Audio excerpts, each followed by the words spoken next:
विद्यार्थी मित्रांनो, सह्याद्री ट्युटोरियल्स मध्ये तुमचं स्वागत आहे. आता हे आपलं तिसरं लेक्चर आहे फाउंडेशन बॅच 2027 साठी. म्हणजे कुठली मुलं आहेत की ज्यांनी आत्ताच 10वी ची परीक्षा दिले आणि ते 11वीचा अभ्यास सुरू केलाय, अशी मुलं आहेत. थोडी नाहीये, हजारो मुलं आहेत, याचा मला आनंद आहे बरं का. आणि एक रिक्वेस्ट पण आहे, नेहमीप्रमाणे कॉमेंट तर तुम्ही करणारच आहात मला माहिती आहे, पण त्याचबरोबर हा व्हिडिओ तुमच्या चांगल्या अभ्यासू मित्रांबरोबर शेअर पण नक्की करा. आता काही पालक हा व्हिडिओ बघतायत मला माहिती आहे. मग तुम्ही सुद्धा ज्यांचे मुलं 10वी पास आउट असे तुमचे काही मित्र असतील ना, नक्की त्यांच्यावर हा व्हिडिओ शेअर करा. नक्कीच यात सगळ्यांचाच फायदा होणार आहे बरं का. बरं, एक इम्पोर्टंट पॉइंट पण 2 लेक्चर्स घेतले ना, मग आता टेस्ट घेऊया आपण. मोस्ट इम्पोर्टंट आपल्याला टेस्ट घ्यायची आहे. टेस्ट म्हणलं की घाबरायचं नाही. ऑब्व्हियसली ऑनलाईन टेस्ट आहे. प्रश्न मी देणार आहे, उत्तर पण मीच देणार जरी असलो ना, तर मी तुम्हाला थोडासा वेळ देणार आहे. चला सुरुवात करूया आपण. एक लक्षात घ्या, प्रश्न विचारल्यावर उत्तर आलंच पाहिजे, ते पण विथिन सेकंड लक्षात घ्या. मी मुलांना ना एक aldehyde ketone carboxylic acid topic आहे रे. 87 पी-वाय-क्यूज होते मार्क्स ॲप्लिकेशनवर. तर मी तुम्हाला सांगतो 5 मिनिट आणि समथिंग 20, 22, 23 सेकंदात मी ते 87 क्वेश्चन सॉल्व्ह केले हां. ओके. म्हणजे 300 सेकंदात म्हणजे 4 ते 5 सेकंद हार्डली मला एका क्वेश्चनसाठी लागत होते. तुम्ही म्हणाल तुम्ही काय शिक्षक आहे, तुम्हाला काय अरे तसं नाहीये. पण वेळ तर म्हणजे मी असं वाचण्यात ह्यात वेळ घालवला का नाही, क्वेश्चनकडे बघितलं की मला उत्तर येत होतं. मग चला मी 9 क्वेश्चन्स तुमचे मी घेतो. पहिला क्वेश्चन काय, की क्लोरोफॉर्म इन नायट्रोजन हे कोणत्या टाइपचं सोल्युशन आहे? हा प्रश्न परीक्षेत येतोय, आलेला आहे. मी तुम्हाला सांगू का? येत नाही मुलांना जनरली. मग मी कसं एक्झाम्पल बरं तुम्हाला वेळ देतोय, थांबतो मी 1 मिनिट. कमेंटमध्ये सांगा बघू तुम्हाला येतंय का याचं उत्तर? ठीक आहे. मी देतो उत्तर.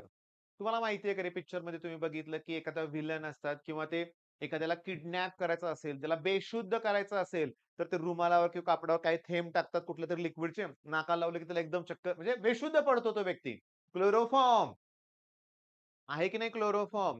आणि जेव्हा ते रुमालावर ओततोय ऑब्व्हियसली हे क्लोरोफॉर्म तर लिक्विड आहे. नायट्रोजन हा गॅस आहे. मग हे एक्झाम्पल झालं लिक्विड इन गॅस. सीईटीत आलेला प्रश्न आहे. मग हे एक्झाम्पल कशाचं आहे? Liquid in gas. येत होतं तुम्हाला? येत होत असेल तर येत होतं असं कमेंटमध्ये नक्की सांगा. ओके. पण ना लाईव्ह लेक्चर घेण्याचा नंतर प्रयत्न करू रे बाळांनो एकदा. म्हणजे मला ते लाईव्ह तुमचे कमेंट बघायचे एकदा.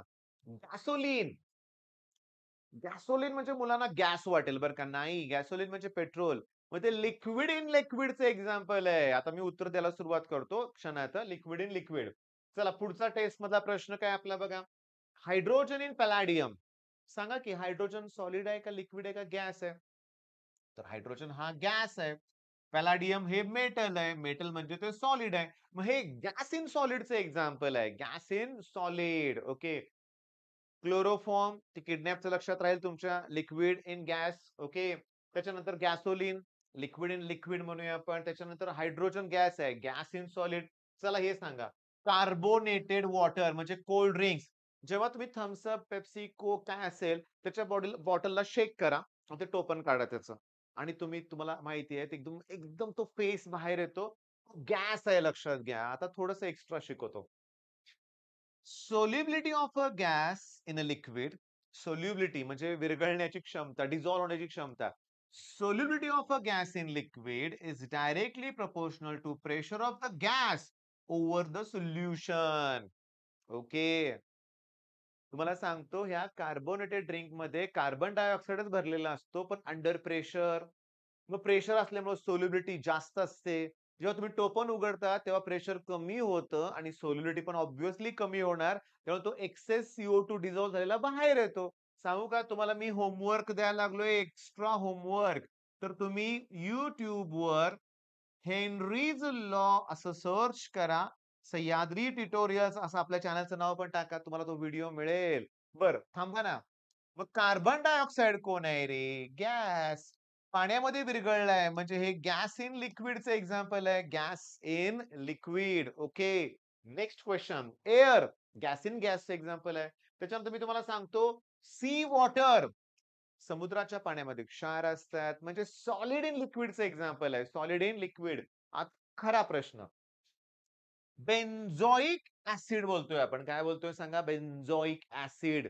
मग आपल्याला काय वाटतं, की ऍसिड म्हणजे लिक्विड असेल. बेन्झीन पण लिक्विड, मग हे लिक्विड इन लिक्विड वाटेल. नाही. बेन्झोइक ऍसिड हे सॉलिड स्टेट मध्ये आहे आणि बेन्झीन हे लिक्विड आहे. मग हे सॉलिड इन लिक्विडचं एक्झाम्पल आहे बेन्झोइक ऍसिड इन बेन्झीन. ओके. किती मिनिटं झाली रे? 5च मिनिटात एक टेस्ट पण झाली आपली. मेटल अलॉय म्हणजे सॉलिड इन सॉलिड. स्टील हे अलॉय. ब्रास हे अलॉय. ब्रांझ हे ब्रॉन्झ हे अलॉय. नायक्रोम हे अलॉय आहे. आता नायक्रोम मध्ये निकेल आणि क्रोमियम असतं, लक्षात घ्या. येते लक्षात? ड्युरॅल्युमिनेन, भरपूर अलॉयची नावं भरपूर आहेत. हे सॉलिड इन सॉलिडचे एक्झाम्पल्स आहेत. आयोडीन हे सॉलिड आहे. एअर हा गॅस आहे. मग हे सॉलिड इन गॅसचं एक्झाम्पल आहे. आता तुम्हाला सांगतो. एवढं झालं इथपर्यंत आपण. आता मी होमवर्क देतोय, तो नीट बघा, लक्षात घ्या. हे एक राहिलं बरं का, अमालगम. सांगतो. मर्क्युरी हा एकमेव असा मेटल आहे की जो लिक्विड स्टेट मध्ये असतो. बर, त्याचं मेटल बरोबर म्हणजे याचा अर्थ लिक्विड इन सॉलिड हे एक्झाम्पल आहे. अमालगम हे लिक्विड इन सॉलिडचं एक्झाम्पल आहे. इतकं इम्पॉर्टंट एक्झाम्पल आहे कारण अमालगम मध्ये नॅसंट हायड्रोजन तयार होतो आणि तो नॅसंट हायड्रोजन मला रिडक्शन रिएक्शन साठी गरजेचं आहे. कोणती रिएक्शन सांगा? रिडक्शन. ओके. मग होमवर्क इकडे आहे बरं का. तुम्ही नीट लक्ष द्या. मी इकडे बघणारच नाहीये. पण स्लाइड तर मीच घेतली. मला माहिती आहे काय त्याच्यात. मी असं लिहितो बघा. सॉलिड, सॉलिड आणि सॉलिड. ओके. लिक्विड, लिक्विड आणि लिक्विड. ओके. त्याच्या खाली मी लिहितो गॅस, गॅस. अरे तुम्ही पण लिहायचं हे लक्षात घ्या. व्हिडिओ बघताय काय नुसतं? नोट्स बनवा. बर. Solid in liquid, solid in solid आणि solid in gas. Solid in गॅसचं एक्झाम्पल आहे आयोडीन इन गॅस. ओके. आता होतं का नाही बघा, बघू बघा बघू बघा. आयोडीन इन एअर म्हणूया आपण. Iodine in air. Okay. Solid in solid alloy. बघा. Solid in liquid benzoic acid in benzene. Benzoic acid in बिस्विड. आता liquid in liquid, liquid in solid, liquid in gas. आता समजून घ्या. मी तुम्हाला सांगतो, लिक्विड इन लिक्विडचं एक्झाम्पल होतं alcohol in water. Alcohol in water. Liquid in solid. हे कुठलं एक्झाम्पल आहे? लिक्विड इन सॉलिड नाही आठवत मला. लिक्विड इन गॅस हे कुठलं एक्झाम्पल आहे? कोणतं? अरे सुरुवातच झाली होती आपली. क्लोरोफॉर्म इन नायट्रोजन हे लिक्विड इन गॅस आहे. चला मग ह्याचा होमवर्क मला देतोय. लिक्विड इन सॉलिड कुठलं एक्झाम्पल आहे? अमालगम, अमालगम. हा बघा, मग लिक्विड इन सॉलिड आहे की नाही? म्हणजे असं उलटा प्रश्न विचारला की गोंधळासारखं होतंय की नाही? नाही होऊन देणार मी तुम्हाला. Gas in gas, air. Gas in liquid, carbonated. Gas in solid. आता हे कुठलं एक्झाम्पल आहे? Gas in solid, hydrogen in palladium. हे गॅस इन सॉलिड वेगळं वाटतंय. लिक्विड इन सॉलिड वेगळं वाटतंय. अमालगम हे हायड्रोजन इन पॅलाडियम. आणखीन iodine in air. Typical example लक्षात राहत नाहीत. मग आता तुम्ही काय करायचं? ह्याच्या पुढे एक्झाम्पल लिहून दाखवायची, रफ वर्क करा आणि हीच तुमची टेस्ट. चला, पहिली टेस्ट तर फिनिश झाली. व्हिडिओ संपणार नाहीये, लक्षात घ्या. 10 मिनिटं तर झाली बाळांनो. 10 मिनिटं सुद्धा अजून झालेली नाहीये. केवढा अभ्यास केल्यासारखं वाटतंय ना. पण बाळांनो, हे 2027च्या सीईटी होईपर्यंत लक्षात ठेवायचं. ओके. आयुष्यभर लक्षात ठेवायचं आहे. काही वर्षांनी तुमचं लग्न होईल. ओके. लग्नानंतर मुलं होतील. मुलं पण 11वी-12वीला पोहोचतील. मग त्यांनी तुम्हाला प्रश्न विचारला, की "पप्पा, पप्पा एक्झाम्पल द्या." तर एका सेकंदात एक्झाम्पल दिलं पाहिजे, की मुलांना असा अभिमान वाटला पाहिजे, की आमच्या पप्पांना सगळं येतंय. लगेच मोठी स्वप्न बघू नका, अजून वेळ आहे. पण रिअॅलिटीमध्ये असंच आहे. हां, पप्पा आमचे खूप हुशार आहेत. पोरांनी म्हणलंच पाहिजे, लक्षात घ्या. ओके. गमतीने बोलतोय मी. पण हे केलं पाहिजे हे लक्षात घ्या. चला मग आता मी जरा दुसरं काम तुम्हाला सांगतोय, लक्ष द्या. बेन्झोइक ॲसिड मी आता काय करतोय, की हे जे बेन्झीन रिंग आहे, ही तुम्हाला माहिती आहे बाळांनो, हे असं बेन्झीन रिंग. बेन्झीन रिंगला जर COOH ग्रुप अटॅच असेल, तर ते बेन्झोइक ॲसिड आहे. बेन्झोइक ॲसिड. Benzene ring. आता मी पट-पट नुसती स्ट्रक्चर देणार आहे. तुम्ही सर्च करणार आहे. बेन्झीन रिंगला OH ग्रुप अटॅच असल्यावर नाव काय ते तुम्ही सांगणार आहे मला. बेन्झीन रिंगला NH2 अटॅच असल्यावर नाव काय तुम्ही मला सांगा. Benzene ring. ओके. त्याला क्लोरीन अटॅच करतो. बेन्झीन रिंग हा काय प्रकार आहे? C6H5 म्हणजे बेन्झीनच. मग बेन्झीनला मी सायनाइड अटॅच करतोय.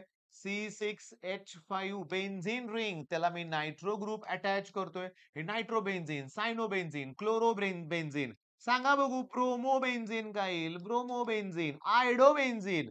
मग आयडोबेन्झीनला काय येणार? आ येणार. बरं, आता मी काय करतोय बघा, बेन्झीन पुन्हा स्ट्रक्चर हे असं काढतोय बरं का बाळांनो आणि त्याला मी OCH3 ग्रुप अटॅच केलाय. अरे इथं राहते. मध्ये ऑक्सिजन आहे 10वी झालं हे. मग हे जे आहे ना, हे आहे इथं डॅश पाहिजे बरं का बॉन्ड आहे. हे ॲनिसोल आहे. नाव काय त्याचं? ॲनिसोल. तुम्ही शोधणार आहे खरं. मी कशाला सांगायला लागलोय. आता ही बेन्झीन रिंग आहे. इथं कार्बन ऑक्सिजन डबल बॉन्ड आहे. Ketone, ketone. मग हे जे आहे हे ॲसिटोफिनॉन आहे. आता हे बेन्झीन आहे त्याला मी CHO ग्रुप अल्डिहाइड. मग हे बेन्झीन अल्डिहाइड आहे. 1, 2, 3, 4, 5, 6, 7, 8 कितीतरी स्ट्रक्चर वेगवेगळे झाले. यांची नावं मला पाहिजेत. ओके, मी बाजूला सरकतोय. स्क्रीनशॉट काढून घ्या. सर्च करा. ह्यांचे IUPAC नेम्स मला पाहिजे. त्यात मी ॲसिटोफिनॉन घेतलंय का? घेतलंय. ॲनिसोल घेतलंय. ॲनिलीन घेतलंय. फिनॉल घेतलंय. बेन्झोनाल्डिहाइड घेतलंय. बेन्झोइक ॲसिड तर आदल्या मागच्या स्लाइडवरच घेतलं होतं बरं का, की बेन्झोइक ॲसिड म्हणजे बेन्झीन रिंगला COOH ग्रुप अटॅच. चला, तो होमवर्क होता तुमचा. त्याची पण टेस्ट होणार आहे तुमच्या लक्षात घ्या. आता याच्या पुढे मी तुम्हाला हे सांगतो, की तुम्हाला मला सांगायचं आहे, की ते नीट लक्ष द्या. बघा मी काय लिहितोय. PV इक्वल्स टू NRT हे आहे आयडियल गॅस इक्वेशन. त्यातलं N म्हणजे नंबर ऑफ मोल्स. थर्मोडायनामिक्स सारखा एक टॉपिक नंतर आहे. त्यात मॅक्सिमम वर्क डनचा फॉर्म्युला 2.303 NRT. हे लॉग वगैरे शिकवायचं आहे तुम्हाला अजून. पण मला सांगायचे हे काय बघा N नंबर ऑफ मोल्स. त्याच्यानंतर सोल्युशन टॉपिक 12वीत pi V equals to NRT same असंच आहे. पण एन म्हणजे नंबर ऑफ मोल्स. त्याच्यानंतर मी तुम्हाला सांगतो वर्क डन म्हणजे सांगितलं तुम्हाला मी नंबर ऑफ मोल्स हे जे आहे ना एवढ्या फॉर्म्युल्यामध्ये लागणार आहे. मोलॅलिटी, मोलॅरिटी, मोल फ्रॅक्शन या सगळ्या ठिकाणी मोलची गरज आहे.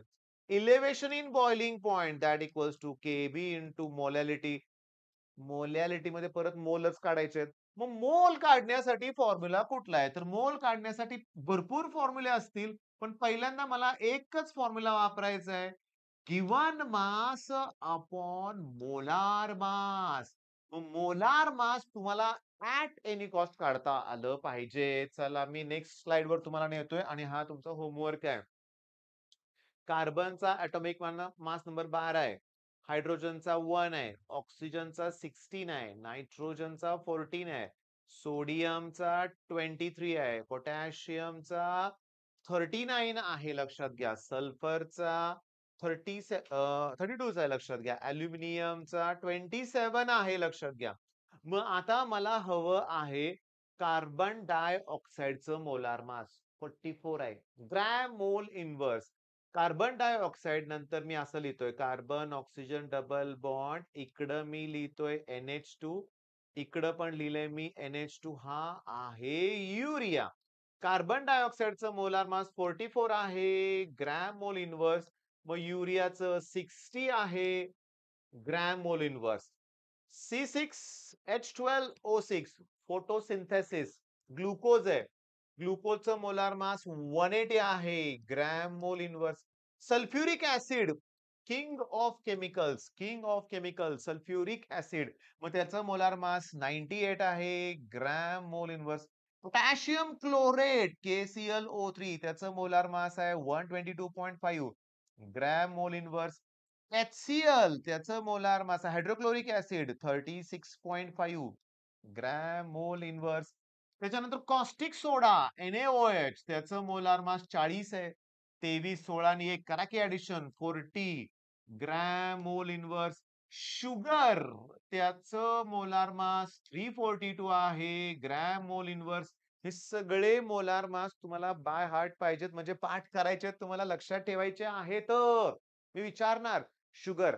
तर शुगर मध्ये सांगतो C12 आहे, H22 आहेत आणि O11. चला करूया. मग मी 144 कुठं लिहिलं कळालं का? कार्बनचा ॲटॉमिक मास नंबर 12 आहे. तसे 12 कार्बन आहेत 144. हायड्रोजनचं 22.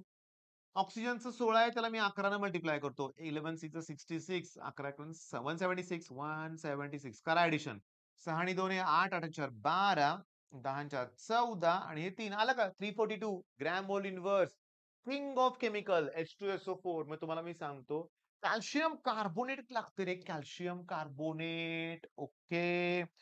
लाइमस्टोन CaCO3 कॅल्शियम, कॅल्शियम 40 आहे एटॉमिक मास नंबर. तर सांगू का तुम्हाला? शोधा ना तुम्ही असे म्हणजे आता मी तुम्हाला सांगतो. Sodium carbonate Na2CO3, sodium bicarbonate NaHCO3 काढा की यांचं मोलार मास. याचं 100 येते का बघा ग्रॅम मोल इन्व्हर्स. Calcium 40, carbon 12.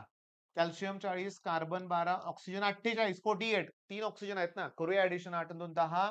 कॅरी केले 1 10. बरोबर आहे लक्षात घ्या. थांबा आता होमवर्क देतो होमवर्क. किती एलिमेंट आहेत मोजा रे? 1, 2, 3, 4, 5, 6, 7, 8, 9, 10, 11, 12.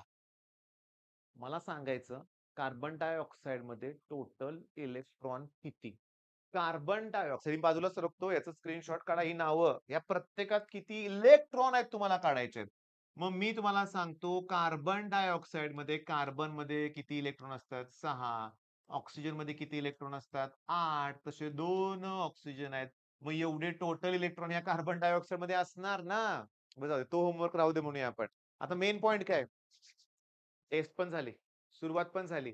पण काम काय दिलंय तुम्हाला, की आपले सुरुवातीचे व्हिडिओज ओके, आपली एक प्लेलिस्टच बनवा. तुम्ही सुद्धा बनवा, मी सुद्धा बनवेन लक्षात घ्या. 3 व्हिडिओ झालेत आपले. याची प्लेलिस्ट नक्की तुमच्या मित्रांबरोबर शेअर करा. तुमच्या मित्रांना पण सांगा हे समजतंय. सीईटीचे क्वेश्चन ऑलरेडी घेतोय आपण. ते टाइप ऑफ सोल्युशन केलं ना 12वीचा अभ्यास झाला रे.